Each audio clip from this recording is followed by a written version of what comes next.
So the first drug class we use to help people breathe better are the beta agonists. They produce bronchodilation. Second class of drugs were the inhaled anticholinergics. They prevent bronchoconstriction. The third class are combos. In other words, they put two drugs in the same puff. Typically, those combo medications are a LABA in combination with a steroid. And remember that the steroids, their suffix is what? One, and two of them end in ide. So prednisone, methylprednisolone, deltazone, celestone. When it ends in one, you ought to be thinking that it's a steroid.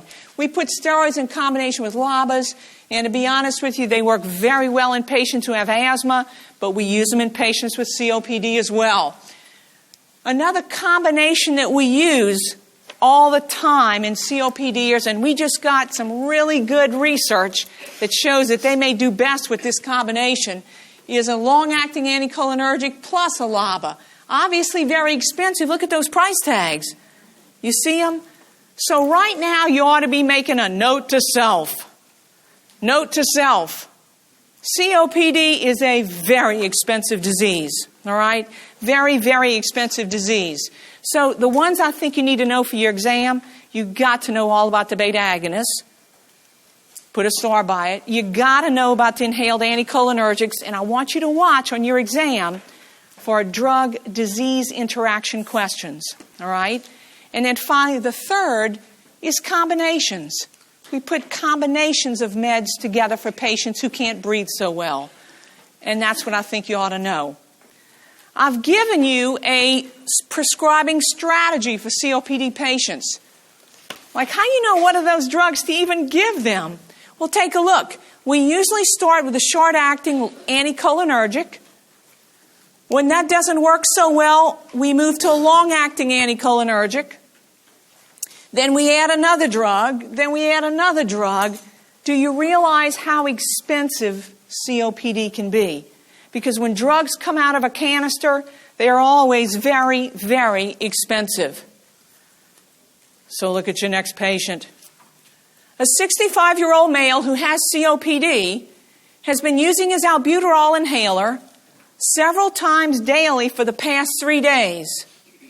His mucus has become brown and he feels low energy. He is afebrile. My question is, what's the most likely cause for this change in his status? What's going on with this man? You think he has pneumonia? No. Do you think he's got a COPD exacerbation? Absolutely. Right. Circle number 3, we have to talk about exacerbations. And so what is that? What's a COPD exacerbation? Well, it's an acute event, but you know what it means for you as a prescriber? For you as a prescriber, it means you have to change your medication plan for them. You got to change it up and do something to help them breathe better. And so, what does that usually involve? What class of drugs? Steroids by mouth. Let me tell you what GOLD COPD says, the GOLD guidelines. Oral steroids work great for COPD exacerbations, and I know you've seen those given all the time. They improve lung function. They reduce the risk of early relapse. Amelie, how much should we give? Well, it might not be what you saw done in practice. Remember, the GOLD guidelines are evidence-based. You get the most bang for your buck, and there's loads of research to support it. If you give a COPD patient with an exacerbation, prednisone at 40 milligrams for 5 days. That's the recommended dose. Is that what you saw done in practice? No, Amelie, we always gave a dose pack. No, Amelie, we always gave prednisone for about 10 to 14 days. If you see a question like that on the exam, don't you dare give them 10 to 14 days of prednisone. I will come and find you if you do that. What do you tell them? 5 days of prednisone, 40 milligrams a day. That's what I'm going to do. That's what you tell them. And to be honest with you, that's where all the data is. That's where you get the most bang for your buck. And it brings up this other point that I think you might see on your exam. Oral steroids are not the friendliest drugs in your body or mine. Consequently, we try to limit how much and how long people get exposed to steroids. We typically do not use oral steroids chronically in COPD patients. And you know why? GOLD guideline says, listen, when you look at a risk-benefit ratio, the risks always outweigh the benefits when they get oral steroids every day. You got it? So we really don't want to go down that road with our patients who have COPD. Oral steroids for exacerbations, not for daily use. All right? Make sure you tell them that on your exam. There's something I want to make sure you're reminded of. And here it is. When you take care of a patient who has COPD, you are taking care of a very complicated patient. Because if someone has COPD, they have issues with their lungs. That's not the only place they have trouble.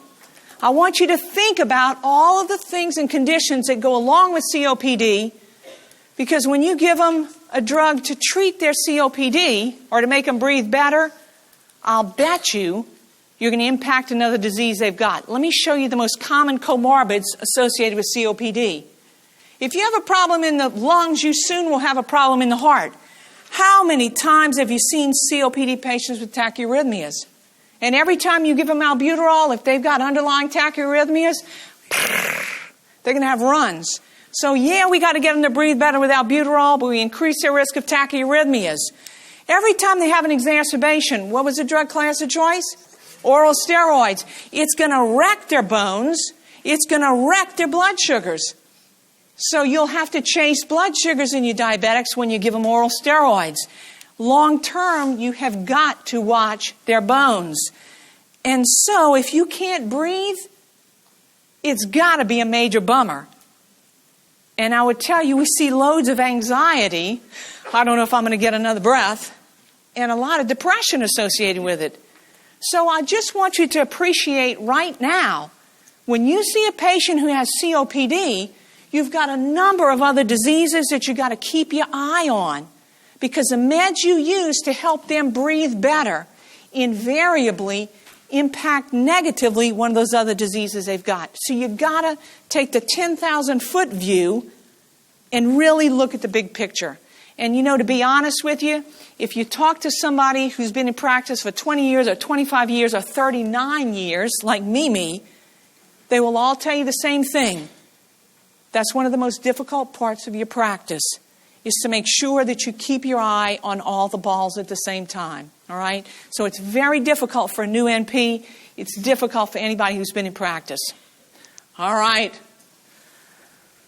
I'm going to give you 2 gimme questions. You ready? Here's the first one. What's the single most effective intervention for preventing exacerbations of COPD? Go to number 4, quitting smoking. Look at the next one. What's the single most effective intervention for preventing the progression of COPD? Look at number 4. It's quitting smoking. You get the idea that that's a very good thing to do, because it really, really is. And here's a way I want you to think about COPD. I've never heard this before, but I want you to think of it like this. You know what COPD really is? You know what it is? It's an accumulation of lung insults. That's what COPD really is. It's an accumulation of lung insults. When you realize that, you'll realize that it is never too late to quit. That's why it's so important for you to have that conversation with your patient. You got it? It's an accumulation of insults, and anytime you cut out the insults, things don't progress in a bad direction as rapidly. So what do we have to do to help these patients? We have to make sure they get a flu shot and a pneumococcal vaccine, because they're a member of a vulnerable population. But look at what is in bullet number 1. It's regular exercise. You know what Amelie calls regular exercise? The fountain of youth. That's exactly what exercise is. So listen, when you get this exam behind you, you got to start moving, even if it's 5 minutes a day, all right? You got to start moving. Exercise is a fountain of youth.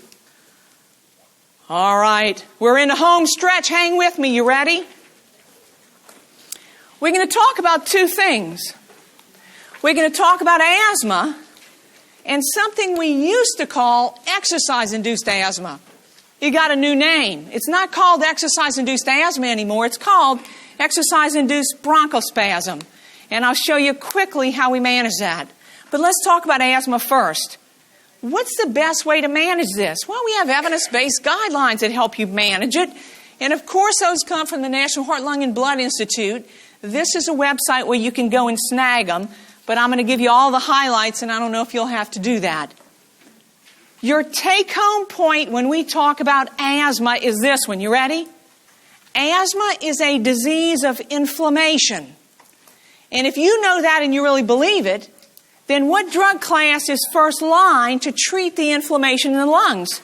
It's an inhaled steroid. All right, so keep that top of mind. We'll talk some more about it. Well, for years I have stood up and tried to teach people about asthma. And for years I get the same response. And I never feel the love in the room about asthma. I never feel the love about asthma. And so I really want to try to help you figure this out. I used to work in a pediatric asthma clinic. It's an extraordinarily common disease, and if you don't manage these patients well from the start, you know what they all end up with? COPD. That's why it's so important to make sure that your asthma patients are well managed. So let me show you how we're going to do it. The very first thing you've got to do is establish a diagnosis. What are the clues? What clues do you ask your patient about? We want to know about cough, wheezing, shortness of breath. You're probably going to get spirometry on, and maybe that will be one of your good clues. But you know my best pearl? And I want to give you all of my best pearls. My best asthma pearl is this one. If a patient really has asthma, their symptoms are predictable. They're predictable. For example, a patient with asthma gets a bad cold. You know what always happens? They develop a terrible cough. A patient with asthma will go and have exercise in cold weather outside. What happens? They come in with wheezing and coughing. A patient with asthma goes to the next door neighbor's house and they have a cat. And they come back coughing and wheezing. It's always a predictable thing. So people with asthma have predictable symptoms. That's one of my best pearls. So the first thing you have to do is establish a diagnosis of asthma. Look at my question. Spirometry is used to demonstrate what? Is the presence of airway constriction. Circle number 3, that's exactly what we look for. Obstruction would make you think of what disease? COPD, exactly. Circle number 3. After you make a diagnosis of asthma and you're going to use spirometry, you'll get the clues and you'll do spirometry. The very next thing you got to figure out is what kind of asthma do they have?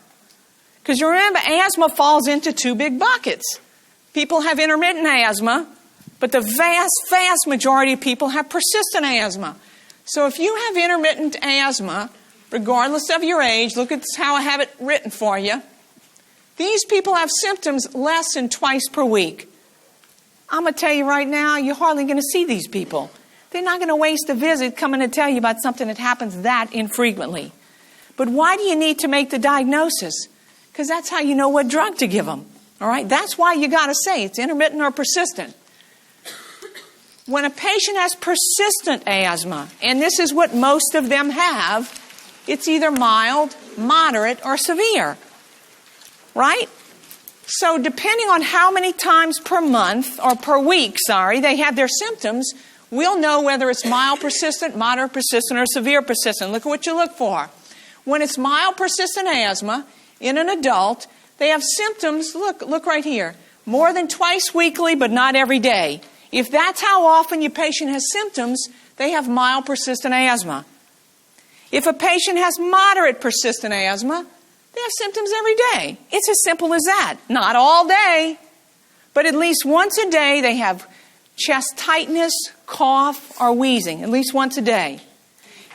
And people with severe persistent asthma, I want you to get to either pulmonology or allergy and immunology. You need to punt on your severe persistent patients because they not only have symptoms every day, but they have it on and off throughout the day. And probably those patients are best served outside of primary care.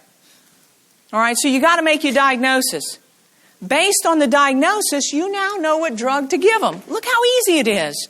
If you made a diagnosis of intermittent asthma, they need a SABA, like what? Albuterol, PRN.